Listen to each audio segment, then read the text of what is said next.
In today's episode, I am speaking to Marimouttou Coumarassamy, and we are having a fantastic conversation. And you may know him as Coumar. He's affectionately known and widely known as Coumar. Coumar is the Deputy Deputy Chief Operating Officer, that is, at Birmingham and Solihull Mental Health Trust. He's also the chairman of the British Indian Nurses Association. I'm saying it very slowly to make sure I get it right. But the conversation we have today will inspire many. And I know I say this a lot, but this is a deeply inspiring conversation.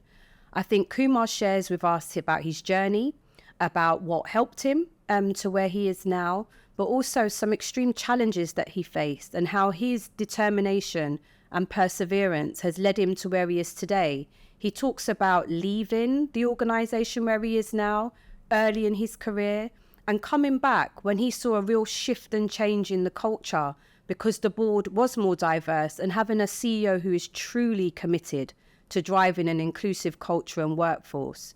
He speaks about why representation matters, and we also speak about the different networks that have supported him and why he was driven to start BINA, and how he is using and driving and using his power and influence, I think is the way that I would describe it, to help others to progress, to have a deeper understanding of settling and working in the NHS here when you are in a minority, and really also bringing people back together about what more we can all do to help turn the dial now. So I hope you enjoy this. And I think that we will be inviting Coumar back because I think there's going to be a lot more to his story and journey as he continues to progress his career. Okay, so hi, I would like to introduce my guest, a very special guest today who I'm very excited to welcome to Bravery in the Boardroom. So Marimouttou Coumarassamy, and I know that you like to be known as Coumar, and you're very well known as Coumar. So Coumar, it would be great for you to tell me about, to introduce yourself and tell me about your role now. Yeah, thank you, Monique. I'm Coumar. I'm a nurse by background, and currently I'm the Deputy Chief Operating Officer for Birmingham and Solihull Mental Health Trust. Yes. I'm also the founder and chairman for British Indian Nurses Association. BINA, okay, and I know I'm going to be asking you some more about BINA. And just to say a little bit before we kick off, why I'm excited to have you with me here today, Coumar, is because I've known you for a while now. And I know you're very passionate about supporting and encouraging colleagues, particularly Black and Brown colleagues, to progress in their careers. But also I know you're keen to share your journey and story as well, and how you're using your own power and influence for good and for the good of others. So I hope for our conversation today, we can pick up on that, all right? Great. So before we kick off, it's always really good. I like to know a little bit about you as a leader. So what 3 words would you use to describe your leadership style? Value-based, inclusive, thoughtful. I can use one more word also. One more then, go on. Accountable. Yes. Okay, thank you. I think that will come out with some of the things that we're speaking about, but I'll remember those and come back to it. I know that the audience, one of the reasons why we started the podcast is because we know our Bravery in the Boardroom audience want to know more about senior leaders, especially those from diverse backgrounds, and about your journey. So it'd be really helpful to hear from you. You're now a deputy coup, and what's been your journey into that role? Right. I think my career in health-related field, it's because of my dad. I saw him as a sick person when I was like 4 or 5 years old. He was having Parkinson's disease. Okay. So whenever he gets admitted to the hospital, I always used to be along with him. So even from the young age, I was more exposed to hospital environments. So that's one of the reasons why I chose nursing as my career. And then I completed my nursing back in India, and I worked there for about 8 years. Then afterwards, I came to this country in late 2003. And I'm one of the first batch, a cohort of internationally recruited nurse. Yes. And I joined Birmingham and Solihull. They came and did the international recruitment in India. Okay. So, so that's how it started. So gradually, I think I moved up the ladder, and in between I had a lot of difficulties. I need to leave Birmingham, work around, and finally came back to Birmingham. Yeah. Okay, so tell me a little bit about your roles. So what sort of roles did you have before Okay. your deputy coup role? Right. Yeah. Shall I start from ward manager? Yeah, I please think do. when I came to this country in 2003, I think gradually I moved in my career. And in 2008, I think I became a ward manager.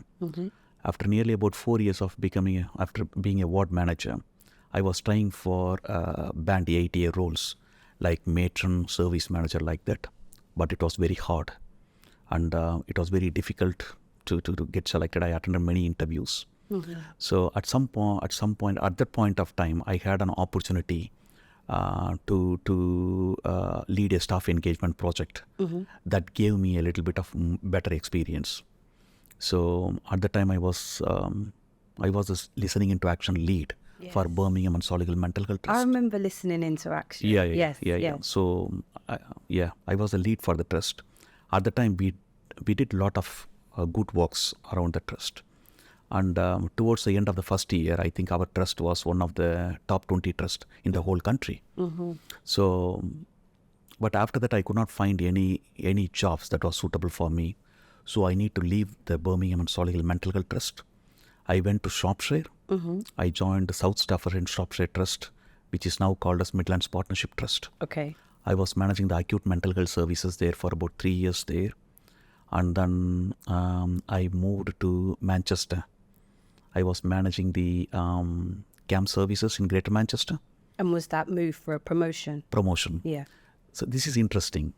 So, but luckily, after that, by God's grace, I had some good break. So after 14 months in Manchester, I moved back to Nottinghamshire Healthcare Trust. Okay. There I was a general manager managing one of the forensic health services in East Midlands. So there I was there for about 2 years. And then I got the director job back in Birmingham and Solihull.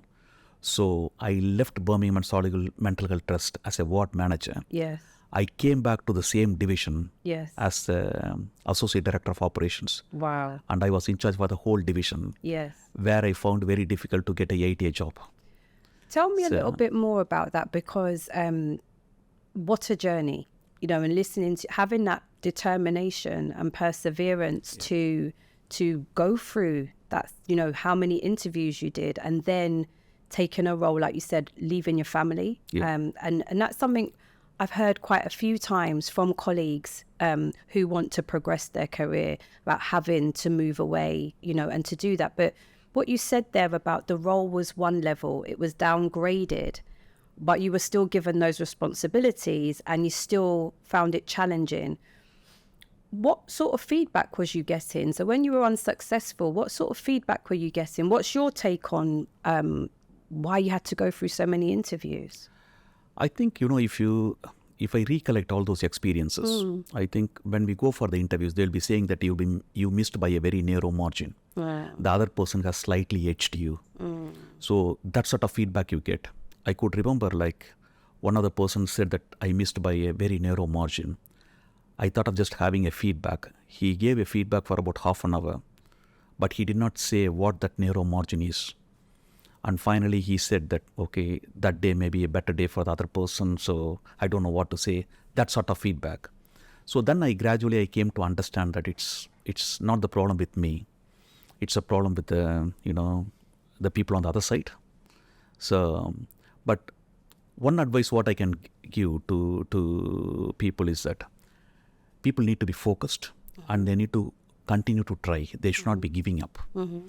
So, yeah. Do you think now, so I know that now there's an ever more focus on tackling inequality, tackling discrimination, stopping it, pulling down the barriers to progression for people from ethnically diverse backgrounds. Yeah. I know that although there was work before, it wasn't as prominent as what it is now. I'm getting feedback that I'm always just being edged out, Regarding this racism or discrimination or whatever be the case, compared to my experience in the last nearly about 19 years, I think after COVID, it's slightly better. Now people, they realize the importance of diversity in leadership. Before that, it's not the case. and also if there is people, they are openly talking about the issues now. So currently we are discussing about that issue now. Yes. That was not the case about 6-7 years before. Yes. I think that's one of the, that's a big change after the COVID. Yes. People, they realize the potential, in these conversations and how things can be improved like that. Yeah. So I am very hopeful, to be honest. I'm very hopeful because currently I'm working for the Birmingham and Solihull Mental Health Trust. I worked for this trust before. I left in 2014. When I came back and I'm working now, it's a big difference. So Rosine, people like Rosine, Patrick, they are doing some sort of fabulous job in the trust. And the culture is different. Yeah. So I can see the changes happening. I think it's about people taking some sort of collective leadership in this area and able to influence in their own area. So that's important. Yeah. And just for our listeners who aren't aware, at Birmingham and Solihull, you have one of the most diverse boards. I know that. Yeah. But you also have a very proactive and outspoken CEO. Who calls out. That's right. Very much speaks a lot about inclusion, discrimination, and the work that needs to happen and driving that. So you've almost answered one of my questions, haven't you? In that sense of you've seen the difference in working in an organization when there's been a change in the board, when there is more diversity in leadership, when you have prominent black and brown senior leaders, the difference that's made across the organization and for you and your experience as a senior leader there. I think you hit the nail on the head. The reason why we are having these conversations is to call out and stop what happens. Some people will describe what happened in those interviews you had as bias. And in some cases it will be bias. In other cases it's discrimination. And bias is a form of discrimination, subtle or insubtle. People understand biases. I think there's something about it's good to help people understand their biases. We use a language unconscious, right? Once you understand it, it's no longer unconscious, it's conscious, and it's a form of discrimination. And I think it's important to call that out because that is why there's so much work now about inclusive recruitment. So let's come back to you. Let's come back to you and your journey. So spoken about that perseverance that you had, the challenges that you experienced. Be great to hear from you about some of the things that have supported you on your journey as well and in your role now. Some of the things that supported me, I think one I need to say about Jabali Network. I think it was started by Patrick, and we are having a lot of men like me who are in senior positions. I think that gave me a lot of confidence. After becoming HC, I joined that group. And after seeing many people from our own background in senior positions, it gives a different confidence. So when I was preparing for the 8D role, the ops role, at the time I had a lot of help from people like Edwin, who is the Chief Operating Officer now in East London Foundation Trust. I had a lot of help from Chris Masikani, who is the Chief Operating Officer for Black Country Partnership Trust, and people like Patrick. So this may not happen without that network. So I want to say a lot of thanks and gratitude to that particular network. And then I'm proud to be Ops Network also. Emma Challens, you know her. She's the founder and the chair for that one. She is the one who is very keen on that network being inclusive. And initially it was like a deputy chief operating officer's network but she allowed people like me to join the network. I think people, they will be saying that, is it like what you can't do what you can't see or something like that? You can't be what you can't see. Right, So Emma allowed me to join that network. I was able to see people there. And that gave me some sort of confidence, saying that I can reach out to them. So that helped me a different way. So I'm part of that network for almost 5 years now. So now when I go into that space, I'm more confident. I'm more interactive, and people, they know me, and that made a big difference. And apart from that, I think we also have support, like personally, we have a lot of support from our church, from our family, from our friends, and from our communities. I think they see people like us as role models, and we inspire them in a different way. So that's one of the reasons why we need to keep going. We need to keep breaking the barriers. Yes. Yeah. Yeah, thank you for that. And just what you were saying there. So I know we were speaking before we started recording about the Jabali Men's Network, which so we keep saying Patrick, don't we? So for anyone who doesn't know who Patrick is Patrick Nairumbu. He's a Chief People Officer and I think Deputy CEO as well at your trust. Yes. Patrick's been one of our guests on Bravery in the Boardroom panel before and is fantastic. But I think Patrick chairing the Jabali Men's Network, we were speaking about, I know a lot of senior colleagues particularly have been speaking with me about wanting to have micro networks. Yeah. And we were saying that it's that Jabali Men's Network sounds like a micro, it's specifically for male nurses from ethnically diverse backgrounds who are working at a 8C. So if you're not NHS, that's like a senior level and above. And what you were sharing there about that support for career progression, but also support for when you are in your senior role, dealing with challenges, dealing with complex situations. It's a safe space where you can be supported through that as well, which is amazing. And then mentioning Proud to be Ops, which I'd almost describe as the macro network, isn't it? The big one. Yeah. And you saying being brave enough to be part of the network when you were in a more junior role, and your confidence growing. Yeah. I know that you're a very active member of the network now and that you encourage other people to come into the space as well. So just the power of that being a welcoming space. And we've had Emma as a guest before. She's very passionate about bringing people together and being inclusive. Yeah. But also now seeing you as a kind of senior, paid up member of the network, bringing forward other people into that as well, which is amazing. I know you do something else as well. And you mentioned it at the beginning about being the chairman of BINA. Yeah. Tell me a little bit more about why you started BINA. Yeah. You know, like when you are in your leadership journey, you'll be at some point you'll be having a thought what I'm going to give back to our community. So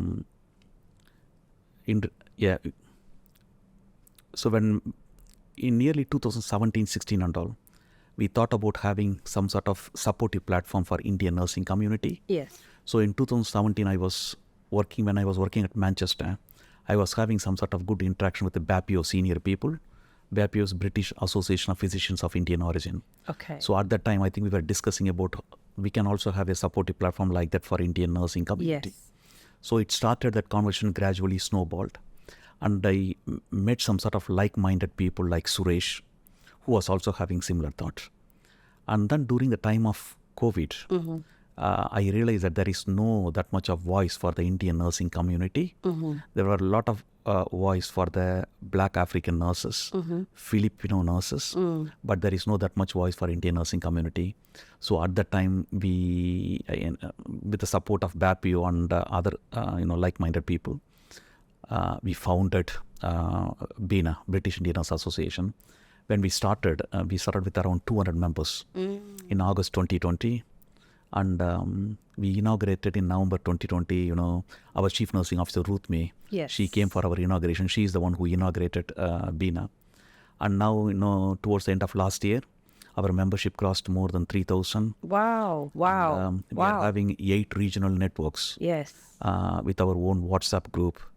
And I think the purpose of BINA is like, when anybody is coming from India, I think they need some sort of quality pastoral support, that cultural integration, like all those things. Those things are very crucial. So we help by providing quality pastoral support. So far, we worked with nearly about more than 40 NHS providers to support the international nursing community. Yes. And then, as you know, like if you go through the rest data, BAME people, especially Asian people, are overrepresented at the front line. But if you go to the senior positions, we are not having that many Asian people at all. For sure. So we need some sort of support for career progression. So we thought that we need to help our community. So that's one of our other aim.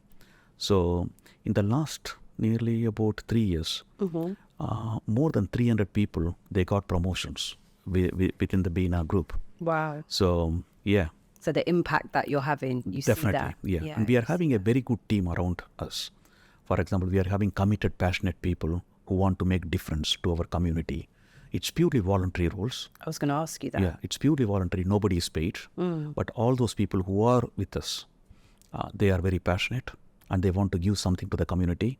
So if BINA is growing this much fast, it's because of that passionate team. So it's very difficult for me to take the credit. It goes to the whole team. Yeah. I think, I know you're a very humble man. I know that. I think there's something there, though, about you've used your power to bring people together and hearing that you did that when you were in your role at Manchester. AA is like a middle manager role. Why I'm calling that out is because we mentioned Emma. One of the things that me and Emma spoke about was about we all have the power to drive change. We can all make a difference where we are.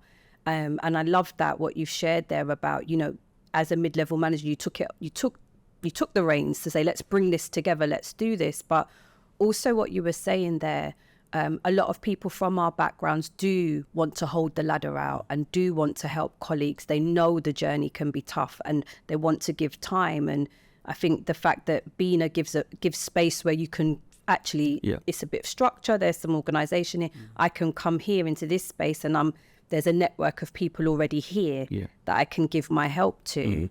I think is amazing. Watch this space, because I think BINA can access some funding for sure. I really do. In terms of that impact, we're seeing so much international recruitment, and as you say, we know if anyone has looked into this at any level, you will see how our international nursing community struggle because they are coming to a new space.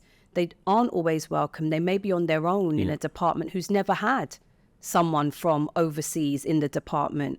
And actually, that's really difficult. So being able to have a space where you can access support, people who understand, you feel like you're not on your own.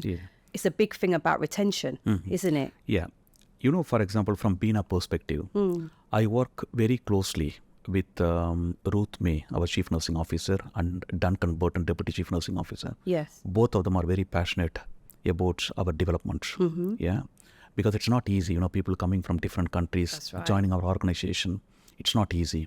So we just work very closely with the NHS England and also Florence Nightingale Foundation. Yes. They provide a lot of support to people like us, to associations like us, to support our community. And there are other stakeholders like NHS professionals. So they also work very closely with us. And BAPIO is having big influence. So far, BINA, along with BAPIO, has signed Memorandum of Understanding with nearly about 10 providers, saying that we will be working with you to support our nursing community and medical community. So, So it's formalised. Yes. That you're a formal partner working with them, which is amazing. And I think the other thing that comes to mind when we're speaking about this is sometimes people can say, oh, well, you shouldn't start all of these smaller networks and groups on their own. You dilute the power. What I love about what you're sharing there is it's important, I think, to have micro networks because we're, like we said, like Jabali Men's Network, like what you're saying about BINA, but because then if that represents you feel like everyone here is like me. But what I love about what you shared there is how you connect back. So actually you connect with other networks to come together as well. And that's the beauty of being able to provide support that feels tailored and safe. But also we can connect up and have that power of collective voice with other nursing communities when we need to as well. And there's an important lesson there, I think, for anyone out there, if this is inspiring you, if this conversation is inspiring you to take action, if someone's been sitting there thinking, I really want to do something that helps a group I represent, I think don't be put off by doing it, but think about the micro and then how you can connect to the macro as well. I think regarding the micro networks, it's very impactful. Because, for example, I know about my journey. I can relate that journey to many people who are coming from India. That may not be the same for somebody coming from Africa. It may be slightly different. For example, when we do the support CPD sessions to our nursing community, we have experienced people who had that journey. When they talk, they relate their experience. That is easily relatable to the people who are coming in. So they'll be easily able to relate to them. So that's very important. So that may not be the same when you just part of the bigger pool. On the other hand, we can learn a lot of things from each other. That's going to be there. But we cannot underestimate the power of this type of focused Yes. It's even very difficult to me to call as micro networks because India is a huge country. Yes, if you it take is. the Yes. international nursing community, Yes. I think ours is the largest, I think. Yeah. If you take the non-European Union. So it's very Maybe difficult. specialized? Is that a better word? Maybe, Specialized? maybe. Specialized? We'll Micro think is- about it. Yeah, micro is a little bit. Yeah, because micro makes you think small, right? I'm mostly thinking tailored. Yeah, Tailored or specialized, Right, yeah, maybe that's yeah. all right, I'll have a think about what right word to Yeah. use. Okay. On the other hand is that another key thing is that we need to think about how we can enhance the experience of other associations, other networks. So we should not be compromising anybody. We need to share our experience, share our learning with other people. Yes. That we very well do with Yes. various other BAME diaspora associations. Yeah. We work very closely with them. If there is going to be any issue, we reach out to them to help and offer help like that. And I love that. So, yeah. I love that. I love that. Thank you for sharing that. It's really good to understand. And also for anyone listening. So what we will also make sure we do in the show notes is for anybody who's listening who wants to know more about BINA, we'll make sure that we leave the links and contacts in the show notes for people as well. So we touched on the difference it's been to you in your role and in your role now having a more diverse board. I wanted to ask you a little bit about, Deputy Coup, very senior role. Yeah. You are in the minority in the sense of you're an aspiring coup. Yeah. And me and you were saying there's hardly any diversity by colour at coup level. Very few black or brown coups. Very few females as well, what we was talking about as well, isn't it? But talk to me about that, because you are in a minority in that space. We're not seeing a lot of representation. Just be great to hear some of your views on that. What you are saying is absolutely true. For example, if you take the London region, where the frontline staffing workforce is slightly more than 50% BAME. Yeah. If you take the chief operating officer in the London, in various trusts within London, there is only one chief operating officer from BAME background, and that's Edwin from East London Foundation Trust. Yes. And in Midlands, we are not so bad, but it can be better. Yeah. We are having Chris in Black Country. We are having Addy in Derbyshire. Yes. But when you go to any national forums, you don't see that many BAME people. So I think that's the area that we need to work on. And it's not easy. It's not easy, in operations. I think when you go to any network, you see predominantly white males, and then it's white females, and it's very difficult. Yeah. So we spoke, didn't we, about that kind of saying you can't be what you can't see. Yeah. So it's almost breaking the chain, isn't it? And and I think that's why I'm going to use it. Specialist networks. That's why the specialist networks are important, because you are likely to be, like you said, you're going to be one of a handful. So I'm saying you're going to be, because I think you will get a coup job. You will become a coup. Watch this space. I know it's going to happen, but I think you will be one of few. So the importance of your network and your support will be prominent in that time, isn't it? When it can feel quite isolating. Yeah. It's a conversation that I think I would like to bring to a forum and a space, actually, because we have seen. So where are we seeing? So if we think about NHS boardrooms, where are we seeing more diversity? Well, definitely in non-exec roles. We know there's been a big drive for that. But if we come to executive roles, your medical office, your chief medical officers and your medical directors, we're seeing more diversity there. Bit more in your chief nursing officers, more in your chief people officers, definitely, and director of HR. So you've got certain roles, isn't it, where you're seeing it. And then we've got roles, like you said, like the coup, like directors of strategy, where you're just not seeing that. And I'd like to bring a conversation about that, actually. I think it's, in operations, that's one of the very tough area, because it's all about delivery. And if you don't deliver, people, they'll be doubting your presence there. Yeah. And for people from BAME background, I think the scrutiny will be more compared to white counterparts. So, did you think there might be a fear of going into senior ops roles? Yeah, job is an accountable job. I think we are accountable for the delivery, but the scrutiny needs to be fair in the sense, like it needs to be same like Yes. So from that perspective, I think it's not easy. Yes. And also on top of that, I think, when people, when they see anything, there is two ways. It's either you can see the half empty or half full. From my experience, from the interactions, in the last 8-9 years, I think it's sometimes we experience more half empty, that interaction, that conversations. But for the for my counterpart, it will be more half full. Yeah. That sort of thing. Yeah.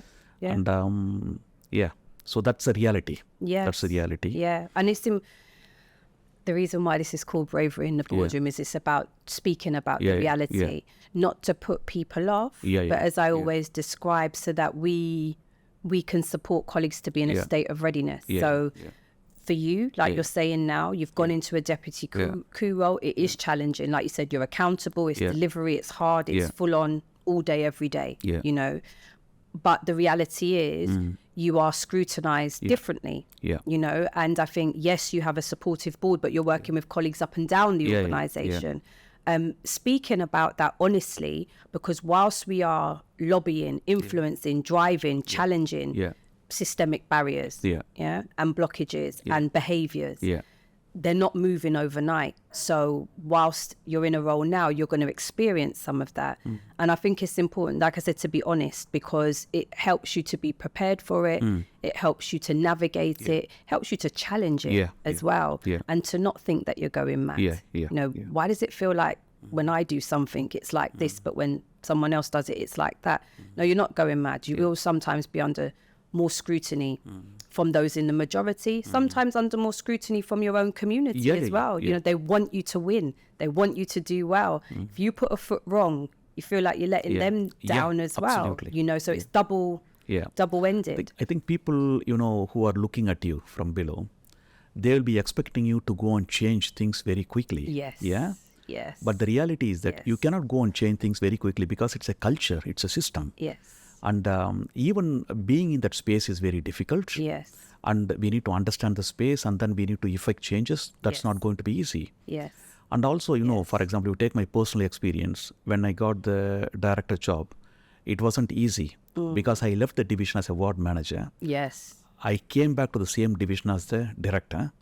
The person who was my boss, after 7 years, I became that person's boss. Yes. But luckily, by God's grace, I had a good support from the chief exec, because I had some sort of very rocky times. And she was able to support me with her experience. And people like Patrick, they are very supportive. And my own boss, Vanessa Devlin, she was very supportive. Yes. Otherwise, we can't survive. Yeah. We can't survive. So even if people, being at this space is not easy. But the reality is that I'm standing on giant shoulders. Yes. Yeah. Yes. And that's not only, I can't say that I'm standing only on BAME people like that. Yeah. Even white people, they give their shoulders to lift us up. For sure. So that's the reality. I think, thank you for sharing that. And it's so true. These conversations are not saying that we can only support our own. I think absolutely what you're saying about, I've said it many times. Whilst I had talent, whilst I was good at what I did, I had supportive, inclusive managers every step of the way as well. And the unfortunate thing, though, is I'm the exception. And I think for you, when I hear from so many colleagues, we're the exception of having great, supportive, inclusive managers and leaders around us.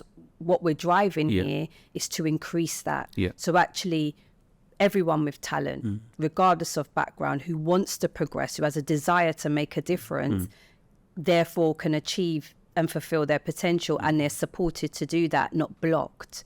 And that's what it is, isn't it? When you do have them, like you said, you can overcome your challenges. We're talking about the truth here. NHS operational jobs are challenging. It doesn't mean it's the wrong career to go into. I hope this conversation provides enlightenment for people who do want to think about a career in senior ops.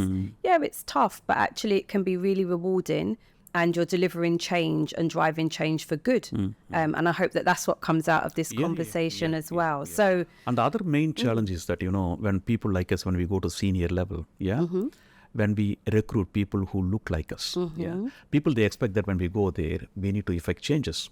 So we are going to have more inclusive recruitment. So because of that, there is more chances of people from different color getting the jobs. So at that time, I think if people are not performing, they'll be quickly doubting our integrity. But this does not happen to the white counterparts. For example, if a white senior leader is recruiting a white person, if the white person is not performing, they won't be that much under scrutiny. But for the BAME people, you'll be immediately under the spotlight.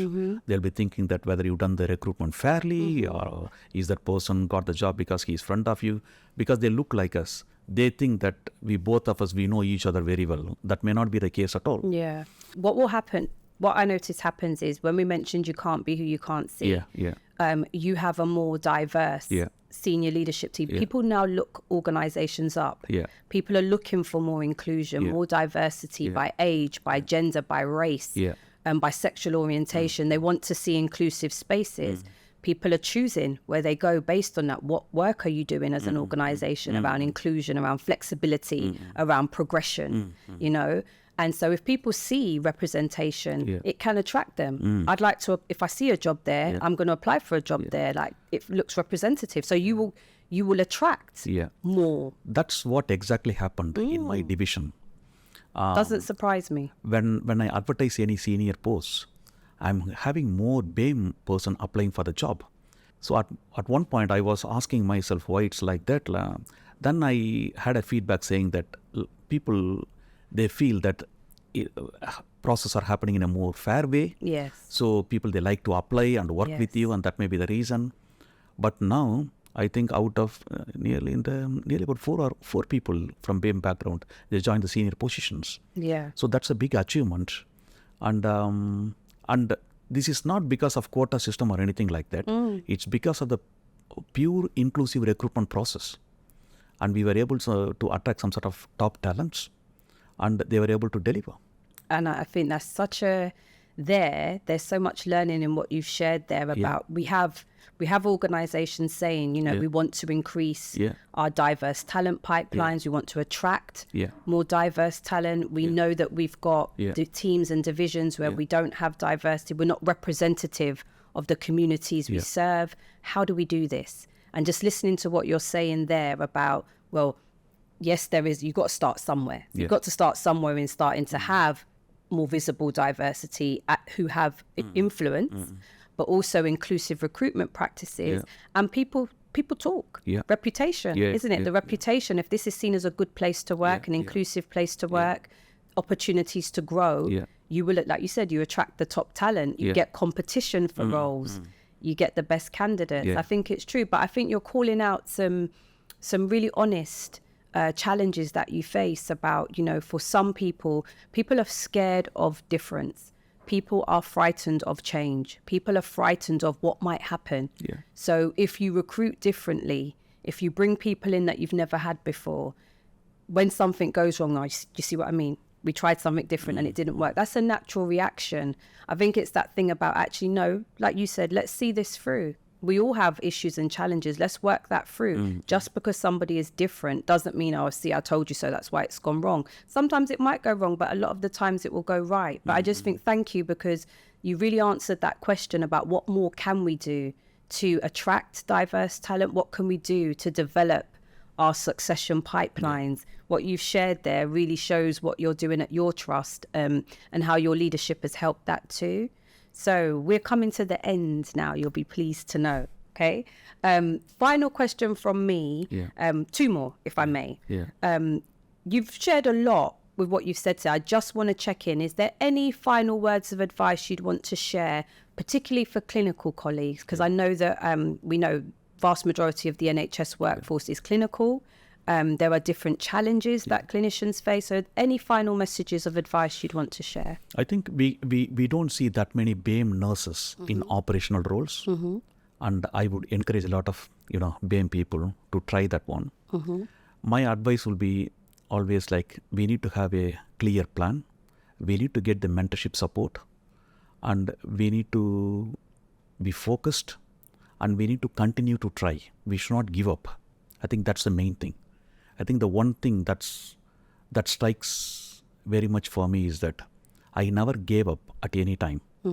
I still continued. I always had some sort of hope within my heart that I'll be able to have a good place, will be able to find a good place to work like that. So that's the key thing. We should not give up. Okay, thank you. And my very last question is, you've got a busy job, you're active in your community, you're chairman of BINA, so all these things going on. Question I always like to ask our guests is, what do you do to look after your well-being and your self-care? I don't do that much. But Okay. what I do is that, prayers, that helps me a lot. And I'm having my mom who prays for me, and talking to my mom gives a lot of energy. And apart from that, I play cricket. Yes. And I watch cricket matches. We were talking about the cricket, weren't we? Yeah. And, I'm an Arsenal supporter. I'm Chennai Super Kings supporter. I follow the IPL final. So these are the things that I like, playing cricket with my team. So that helps you. And also the key thing is that for me, I need some sort of good quality sleep during the night time. Otherwise, the next day will be difficult for me. Don't speak to you. Sleep is very important for me. Okay. Well, thank you so much for your time, Coumar, and for your honesty. It's been a fantastic conversation, and I know that it will help and encourage, but also educate many as well with what you shared today. So thank you so much. Thank you, Monique, and thank you to the bravery in the boardroom. You're Thank welcome. you.